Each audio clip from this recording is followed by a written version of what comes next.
कभी जिंदगी दांव पे लगी हो ना और आपके पास सिर्फ एक ऑप्शन हो कि यूनाइटेड की टीम से आपको किसी एक प्लेयर को चुनना है, तो भाई मैं तो लिसांद्रो मार्टिनेज को लेकर जाऊंगा कि भाई आजा मुझे बचा ले। भाई the guy is a proper butcher. मतलब एक होता है ना कि आपको एक टीम में एक ऐसा रूथलेस बंदा चाहिए जो अपना सर पैर सब कुछ उड़ाने को तैयार है, बट वो बॉल अपने अपने से आगे जाने देने को तैयार नहीं है। सच बता रहा हूँ मैं मुझे काफ़ी टाइम के बाद एक डिफेंडर में इतना कॉन्फिडेंस आता दिख रहा है एज अ यूनाइटेड प्लेयर। अगर मैं बात करूँ तो विडिच के बाद से मुझे कोई ऐसा प्लेयर दिखा नहीं जिसके अंदर ये कैरेक्टर हो। हाँ, शुरुआत में जब पहला सीज़न था एरिक बाई का, तब मुझे थोड़े थोड़े ग्लिम्सेस दिखे थे कि Eric Bailly was also this kind of player जो टैकल्स में जाने के लिए खुद को पीछे नहीं खींचता था। ही वॉज रूथलेस और वो बेसिकली बैकलाइन में ना एक एनर्जी लेकर आता था। नाउ लिसांद्रो मार्टिनेज को जब हम लेकर आ रहे थे, एवरी वन साइड की भाई 55 million is too much for Lisandro Martinez. क्या ही किया है, डच लीग में परफॉर्म किया है, ऐसा कुछ खास उखाड़ा नहीं है, हमें पता नहीं। हमारा नंबर 1 टारगेट भी नहीं था, हमारा नंबर 1 टारगेट था जूरियन टिम्बर, और हम लिसांद्रो मार्टिनेज को लेकर आए 55 मिलियन में। क्या बकचोदी चल रही है ये।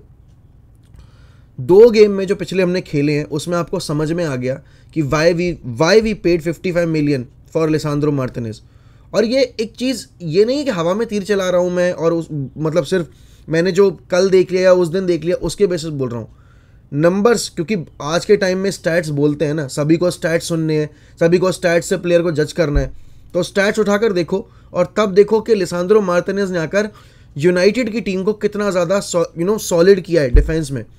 एंड क्यों लिसांद्रो मार्टिनेज इस टाइम इतने बढ़िया कर रहे हैं, और क्यों 2 मैच पहले जब वो मैग्वायर के अलॉन्ग साइड खेल रहे थे तब उन्हें ये एक तरीके से ये हम उनका ये कैरेक्टर नहीं देख पा रहे थे। It is because of Raphael Varane. एक सेंटर बैक के लिए बहुत ज़रूरी होता है कि उसका जो पार्टनर है वो कितना बढ़िया काम कर रहा है उसके alongside. Why Rio Ferdinand and Vidic were so good, ठीक है ना। Why John Terry and Ricardo Carvalho was so good. Why Virgil van Dijk and Matip are so good. Why Ruben Dias और आप along side उसके Laporte को डालो या John Stones को डालो। Why both of them are good. Why Carlos Puyol and Pique were so good, because they complemented each other very well.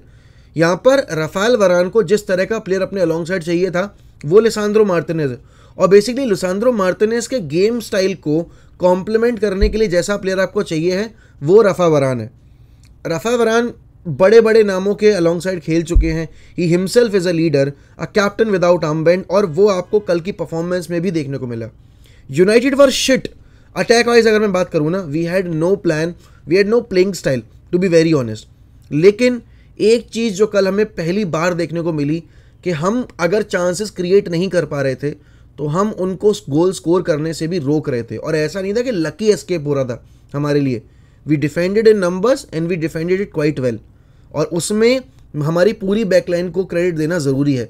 डेलो देखो, offensive अगर मैं उसके एट्रीब्यूट्स पे बात करूँगा तो इज़ अ डिसेंट प्लेयर, लेकिन हमारा मेन कंसर्न हमेशा डेलो को लेकर क्या रहा है कि डेलो का डिफेंसिव वर्क रेट जो है वो बहुत ही ज़्यादा अच्छा नहीं है। और एक यूनाइटेड प्लेयर को आप अगर देख रहे हो, ठीक है ना, विंग बैक पोजीशन में, तो उसका कंपटीशन अपने ही टीममेट से नहीं होना चाहिए, उसका कंपटीशन लीग में बेटर प्लेयर्स जो हैं उनसे होना चाहिए। एंड इस वक्त पे डेलो को जिस तरीके से ग्रूम किया है पिछले 2 गेम में एरिक टेन हैग ने, उससे मैं काफ़ी ज़्यादा इम्प्रेस्ड हूँ। यहाँ पर अगर मैं बात करूँ कल के लाइनअप की, क्योंकि मलासिया पे भी आएंगे। देखो, गेम की शुरुआत जब हुई लाइनअप देखकर सबसे पहली बात तो मूड ख़राब हो गया, ठीक है ना, बिकॉज आपका Scott McTominay was still playing, Ronaldo was not starting, Elanga started, Rashford started ना। हमारा जो फैन बेस है ना, मेमोरी बहुत शॉर्ट लिव्ड है, उन्हें सिर्फ पिछले गेम की चीज़ें याद रहती हैं, उससे पहले उसने किसी प्लेयर ने क्या किया है वो चीज़ें याद नहीं रहती। रैशफोर्ड लिवरपूल वाले गेम में गोल स्कोर कर दिया तो रैशफोर्ड को स्टार्ट देना सही है। Majority of the fans were saying कि नहीं, we need to carry the momentum.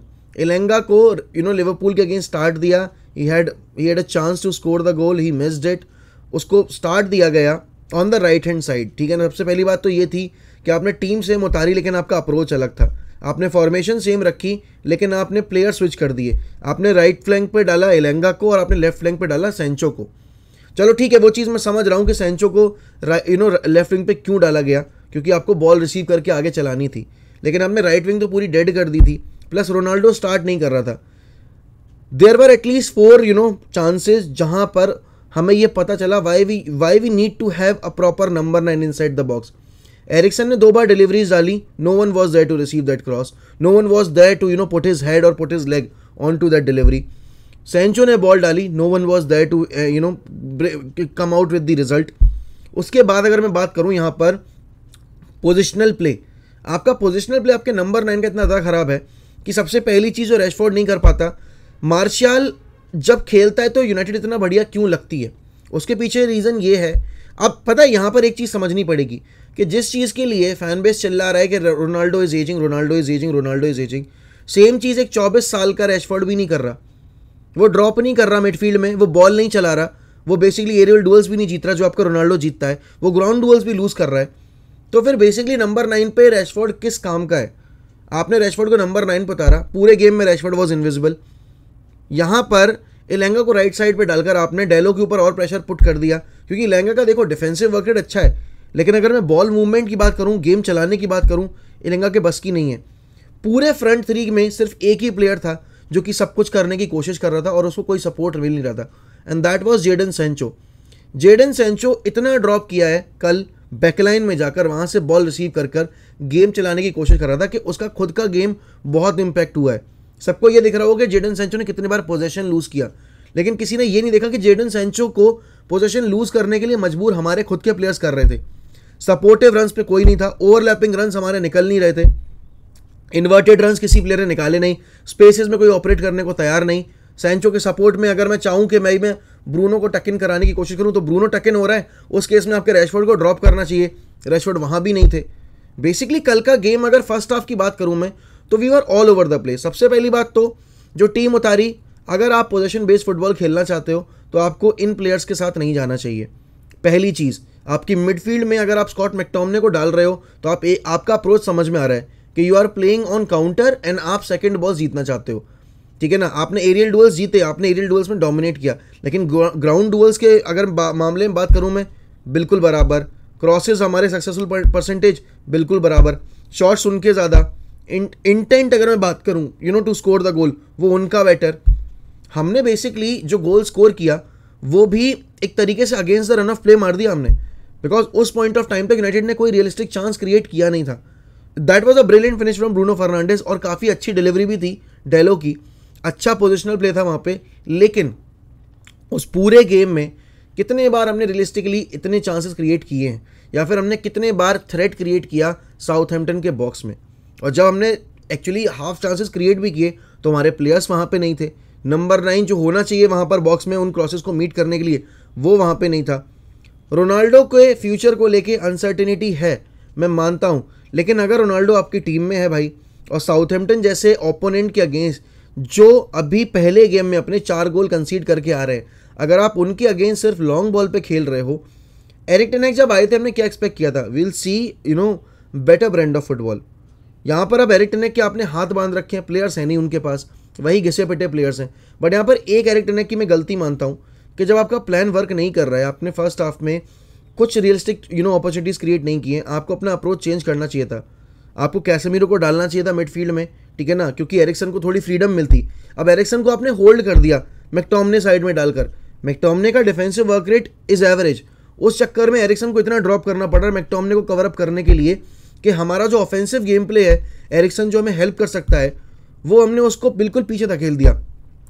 और बेसिकली हो ही ये रहा है, कैसेमीरो के आने के बाद आपने देखा कि यूनाइटेड ने काउंटर पे खेला, लेकिन काउंटर पे खेल कर हमारा जो इंटेंट था वो काफ़ी ज़्यादा चेंज हुआ।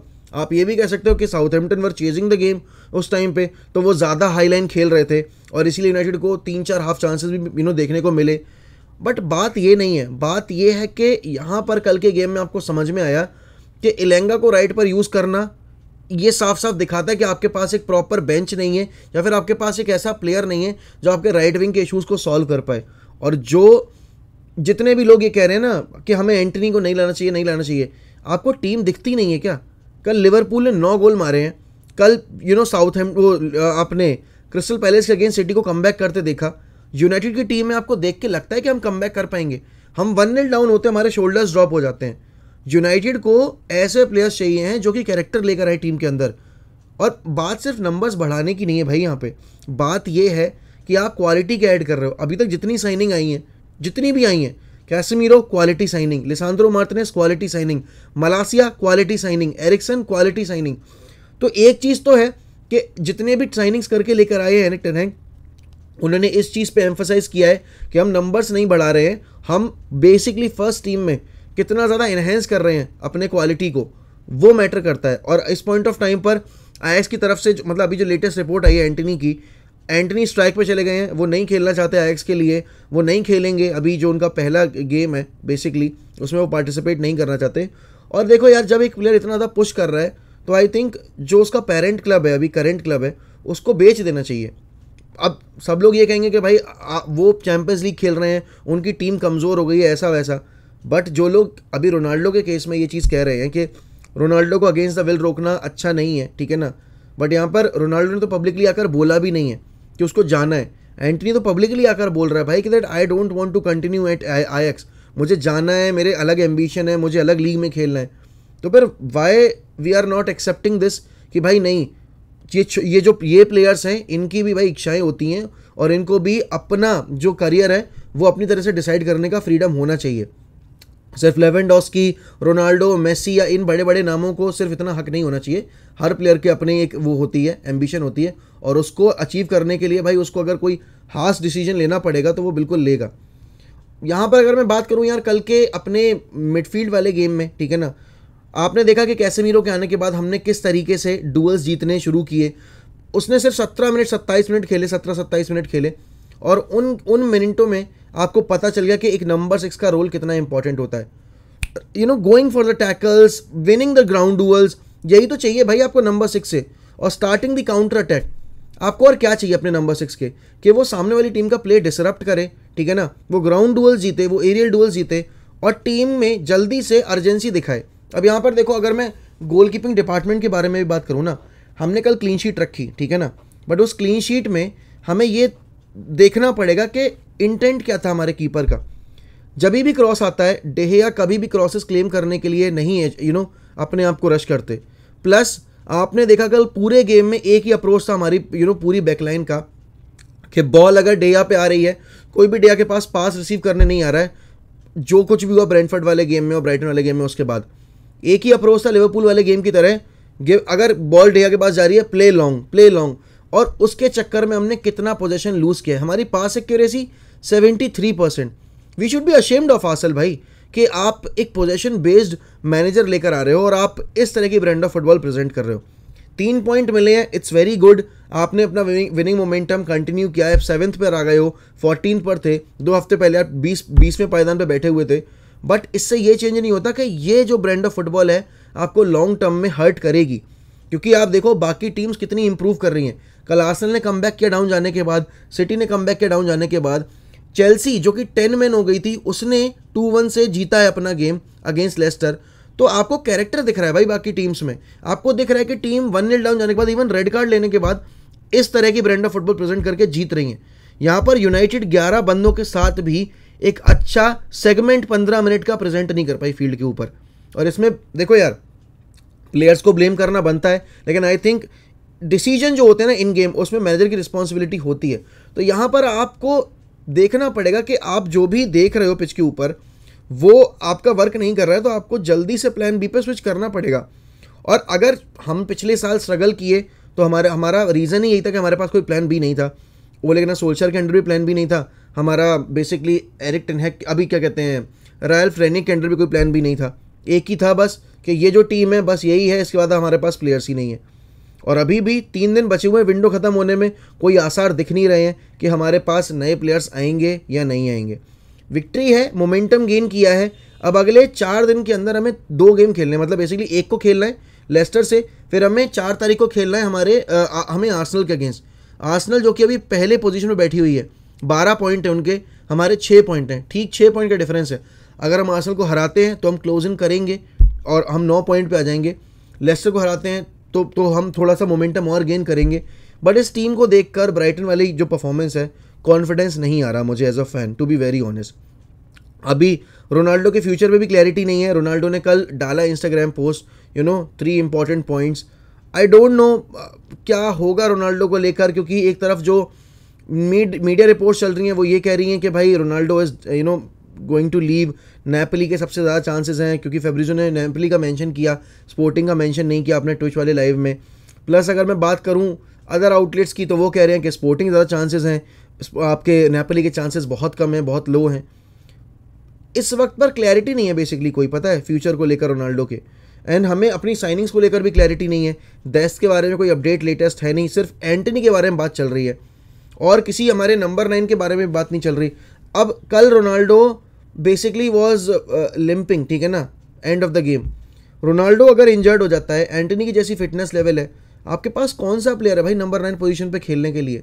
कल एक रिपोर्ट आई है कि मेम्फिस डीपे के लिए यूनाइटेड जा रही है 10 मिलियन लेकर। भाई डीपे आपका इनसाइड फॉरवर्ड है बेसिकली, ठीक है ना। हाँ, वो आपको बेटर आपको बेसिकली एक इनपुट देगा और आउटपुट देगा, अगर मैं रैशफोर्ड की कंपैरिजन बात करूं या फिर मैं आपको इलेंगा की कंपैरिजन में करके बात बताऊं। बट हमें अपनी टीम में नहीं देखना है कि हमारे लिए अपनी टीम में कौन सा अपग्रेड है, हमें देखना है आर्सेनल की टीम जो खेल रही है इस पॉइंट ऑफ टाइम पर, या चेल्सी की टीम जो खेल रही है, या फिर सिटी जो खेल रही है, उनसे कितने हम बेटर हैं। और लिवरपूल की टीम जो है, लुइस डियास वगैरह, उनसे हम कितने बेटर हैं, कितनी बेटर साइनिंग्स कर सकते हैं हम, और एरिक टेन हाग के सिस्टम में क्या वो फिट इन करेगा, पता नहीं है, आई डोंट नो। क्योंकि डीपे को प्रॉपर प्लेइंग टाइम तो लास्ट ईयर बार्सिलोना में मिला नहीं है, जब से ओबामेयांग आया था। हेयर एंड देयर खेला है वो, कुछ पैचेस में मैचेस उसने खेले हैं। देखते हैं भाई क्या होता है, क्योंकि अभी इस पॉइंट ऑफ टाइम पर कम से कम 3 साइनिंग चाहिए हैं, 3 दिन बचे हुए हैं, लग नहीं रहा है कि कोई साइनिंग आएगी या नहीं आएगी। लेकिन आप लोग ज़रूर अपना बताइए भाई, आपको क्या लगता है कि कल की परफॉर्मेंस देखकर यूनाइटेड जो ब्रांड ऑफ फुटबॉल हम एक्सपेक्ट कर रहे थे वो आगे आने वाले मैचेस में इस टीम से दे पाएगी या नहीं। And to be very honest, Rashford और इलेंगा को हाइप करना बंद करो भाई यूनाइटेड फैंस, प्लीज़।